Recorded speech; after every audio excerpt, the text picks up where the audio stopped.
Assalamualaikum. Dear friend, I hope you are fine.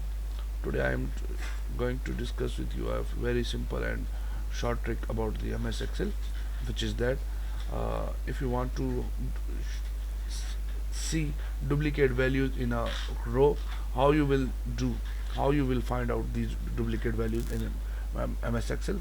Let's start by clicking home, um, conditional formatting, highlight cell rules, so rules and duplicate values, and okay,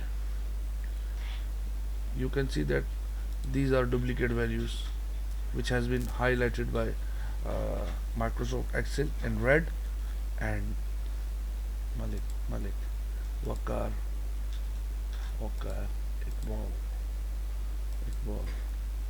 So I hope you got my point. Bye bye.